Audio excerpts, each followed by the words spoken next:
Chemical sector की एक ऐसी कंपनी जो एसएमई सेक्टर में अपना आईपीओ लेकर आ रही है। आज हम आईपीओ एनालिसिस की सीरीज में इसी कंपनी के बारे में बात करने वाले हैं। पटेल केम स्पेशलिटी लिमिटेड एक ऐसी कंपनी है जो केमिकल के साथ साथ फार्मास्यूटिकल एक्सिपिएंट मैन्युफैक्चरिंग करने का काम करती है। जानेंगे इस कंपनी की पूरी डिटेल, साथ ही साथ इसके फंडामेंटल्स और वैल्यूएशंस जानेंगे, आईपीओ डिटेल्स जानेंगे और इसके कॉम्पिटिटर के सामने सस्ते वैल्यूएशंस पर आईपीओ लेके आ रही है या महंगी। अंत में जानेंगे कि क्या ग्रे मार्केट में कोई प्रीमियम है या नहीं और हमें इस आईपीओ में निवेश करना चाहिए या नहीं। तो दोस्तों एक ही वीडियो में आपका पूरा सब काम होने वाला है, तो कहीं मत जाइए, चैनल को सब्सक्राइब कर लीजिएगा और ये वीडियो अंत तक जरूर देखिएगा, आपके काफी काम का हो सकता है।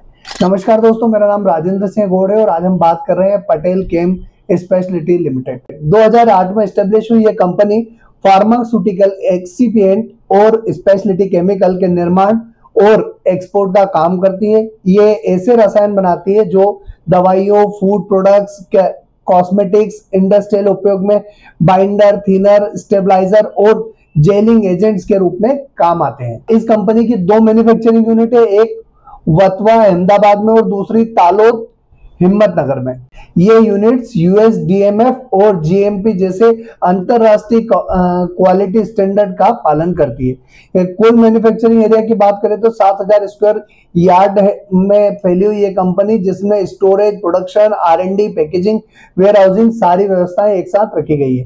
कंपनी की सालाना उत्पादन क्षमता की अगर हम बात करें तो 7200 मेट्रिक टन है, जो इसे बड़ी मात्रा में सप्लाई करने में एक सक्षम प्लेयर बनाता है। इस कंपनी के पास 31 मार्च 2025 तक कुल 136 एम्प्लॉयज की टीम है, जो मैन्युफैक्चरिंग, रिसर्च, क्वालिटी और साथ ही साथ इसकी सप्लाई को मैनेज करने का काम करती है। अब अगर इस कंपनी की स्ट्रेंथ की बात करें तो फार्मा और स्पेशलिटी केमिकल में इस कंपनी की एक मजबूत पकड़ है।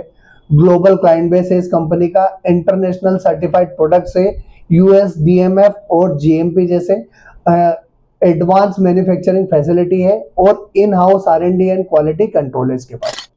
अब एक बार हम इस कंपनी की जल्दी से आईपीओ डिटेल समझ लेते हैं कि किस दिन आईपीओ आने वाला है। तो 25 जुलाई से आईपीओ शुरू होने वाला, 29 जुलाई तक खुला रहेगा। 1 अगस्त के दिन इस आईपीओ की लिस्टिंग होने की उम्मीद है। 10 रुपए फेस वैल्यू वाला है शेयर है, 82 रुपए से 84 रुपए का प्राइस बैंड होने वाला है। 58.80 करोड़ का आईपीओ साइज है, जो कि पूरा का पूरा फ्रेश इशू होने वाला है। एक लॉट में 1600 शेयर होंगे।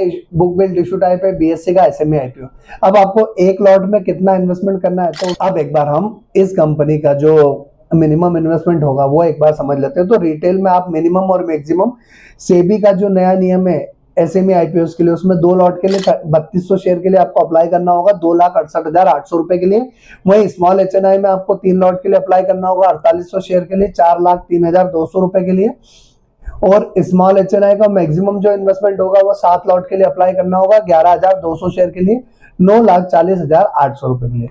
बिग एचएनआई का जो मिनिमम इन्वेस्टमेंट होगा 8 लॉट के लिए अप्लाई करना होगा 12,800 शेयर के लिए 10,75,200 रुपए के लिए। अब एक बार हम इस कंपनी के जल्दी से फाइनेंशियल्स देख लेते हैं कि फाइनेंशियली ये कंपनी कैसी है। तो कंपनी ने अपने फाइनेंशियल मार्च 23 से मार्च 25 तक के शो किए। असेट्स की बात किया 37.08 करोड़ की मार्च 23 की, 46.97 करोड़ की मार्च 24 की और 65.91 करोड़ की मार्च 25 की असेट्स है। रेवेन्यू की बात किया 69.75 करोड़ की मार्च 23, 82.72 करोड़ की मार्च 24 और 105.55 करोड़ की मार्च 25 की इनकी रेवेन्यू है। प्रॉफिट आफ्टर टैक्स की बात किया है 2.89 करोड़ का मार्च 23, 7.66 करोड़ का मार्च 24 और 10.57 करोड़ का मार्च 25 का इनका प्रॉफिट है।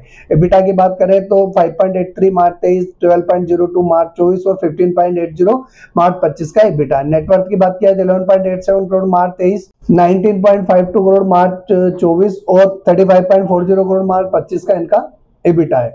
रिजर्व सरप्लस की बात किया 10.87 करोड़ मार्च 23, 18.52 करोड़ मार्च 24 और 17.53 करोड़ का मार्च 25 के इनके पास रिजर्व्स अवेलेबल है। वहीं अगर बोरोइंग की बात किया तो 11.79 की मार्च 23 में थी, जो बढ़ के 15.46 मार्च 24 में हो गई। 14.85 जो है थोड़ी सी घट के मार्च 25 में अभी भी इनके पास बोरोइंग है। अब अगर एक बार हम इनकी वैल्यूएशंस भी देख ले तो वैल्यूएशंस की बात की जाए तो ROE 29.85% है, ROCE 36.26% है, डेब्ट टू इक्विटी रेशियो 0.42 का है, रिटर्न ऑन नेटवर्थ 24.32% है, पेट मार्जिन 10.01% है, EBITDA मार्जिन 14.97% है, प्राइस टू बुक वैल्यू 4.11 का है, EPS 4.25 का है, पी रेशियो 19.77 का है। अब एक बार जल्दी से हम इस कंपनी को इसके कॉम्पिटिटर के साथ कंपेयर करके देख लेते हैं। तो इन्होंने अपने कॉम्पिटिटर के रूप में असेंट माइक्रोसेल लिमिटेड, शिगाची इंडस्ट्रीज लिमिटेड के साथ अपना कंपैरिजन दिया है। ईपीएस की बात की जाए तो पटेल केम का 6.10 का है, असेंट माइक्रोसेल का 15.71 का है और शिगाची इंडस्ट्रीज का 2.06 का ईपीएस है। वहीं एनओवी की बात किया 20.44 की पटेल केम की है, असेंट माइक्रोसेल की 92.57 की है और 15.72 की शिगाची इंडस्ट्रीज की है। पीई रेशियो की बात किया 19.77 का पीई पटेल केमिकल का है, असेंट माइक्रोसेल का 16.26 का है और 20.51 का शिगाची इंडस्ट्रीज का पीई रेशियो है। रिटर्न ऑन नेटवर्थ की बात करें तो 29.85% जो है वो पटेल केम का रिटर्न ऑन नेटवर्थ है, असेंट माइक्रोसेल लिमिटेड का 16.97% है और शिगाची इंडस्ट्रीज का 11.73% है। तो ओवरऑल अगर इसके कंपटीटर के सामने देखें तो एक अच्छी वैल्यूएशंस पर ये कंपनी अपना आईपीओ लेकर आ रही है। अब बात करते हैं कि इस आईपीओ से आने वाले पैसे का उपयोग कहां करने वाली है कंपनी। तो funding capital expenditure requirement of the company में 431 करोड़ रुपए का उपयोग ये कंपनी करने वाली है और जनरल कॉर्पोरेट पर्पस के लिए इस आईपीओ से आने वाले पैसे का उपयोग ये कंपनी करने वाली है। बात आती है इस आईपीओ में निवेश करना है नहीं करना। तो दोस्तों अगर अभी तक चैनल सब्सक्राइब नहीं किया तो फटाफट से चैनल सब्सक्राइब करके बेल आइकॉन प्रेस कर दीजिए ताकि जो भी अगला वीडियो आए वो सबसे पहले आपको मिल सके। साथ ही साथ हमने WhatsApp channel, Telegram, Instagram, Facebook, Twitter सभी का लिंक डिस्क्रिप्शन में दे रखा है।